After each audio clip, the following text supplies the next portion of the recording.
ఎవరక్కడ అంటే కనపడేటట్టు తల్లిదండ్రులు. కాబట్టి ఇంట్లో వాళ్ళు ప్రతి ఒక 5 ఏళ్ళు అయినంతనే మనకి అంటే ఫస్ట్ అండ్ ఫార్మోస్ట్ పిల్లలకి తల్లిదండ్రులు మొట్టమొదట ఒక ఉదాహరణ. అప్పుడు కుటుంబంలో వాళ్ళు ఉండే వాతావరణం, వాళ్ళు పెరిగే వాతావరణం, వాళ్ళు ఉండే గ్రామం దానికి కాబట్టి మీరు ఏమి ఇస్తున్నారు పిల్లలకి?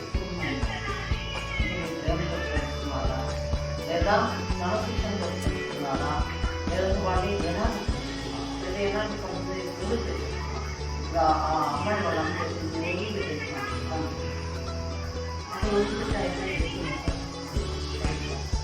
అసలు వదిలిపెట్టగలమా? వదిలిపెట్టి వాళ్ళకి కోరుతుంది చాలా సులువైన చేస్తుంది. 8, 9 సంవత్సరాలు ఎందుకంటే ఇప్పుడు సెక్స్ సంబంధించి చాలా చదువు జరుగుతుంది. అంటే నేర్చుకుంటున్నది ఎందుకంటే ఇప్పుడు ఈ యొక్క వీడియోస్ వల్ల ఈ యొక్క మొబైల్స్ వల్ల చాలా నాశనం.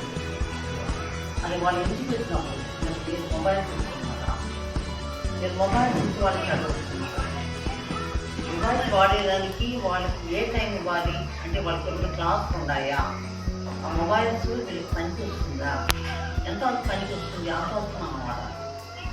24 hours కొంతమంది ఎంత పాపని చూస్తున్నాం చర్చిలో, ఆ పాప ఇక్కడ రాముకుంటా ఉంది ఊళ్ళో కూర్చొని, ఆ తల్లిదండ్రులు కండిషన్ చేస్తున్నారా? లేదు.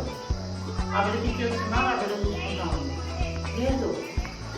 తల్లిదండ్రి కండిషన్ ఇవ్వద్దా ఇవ్వద్దా, ఇచ్చారంటే పాడైపోతారు, ఇవ్వకపోతే వాళ్ళు ఏడుస్తారు పీకాలి. ఏడ్చారంటే దాన్ని వేయాలా? ఇప్పుడు వాళ్ళు ఈ వయసు చెప్పిన మాట వినలేదండి. పెద్దకి ఎలా ఉంటారండి? క్రమశిక్షణ పద్ధతి అనేది మీరు కండిషన్ ఫస్ట్ తల్లిదండ్రులు ఎంతవరకు మీరు శిక్షణ రాదు, ప్రేమతోటి కలిసిన శిక్షణ దంచిన వాళ్ళు కొట్టమంటం లేదు.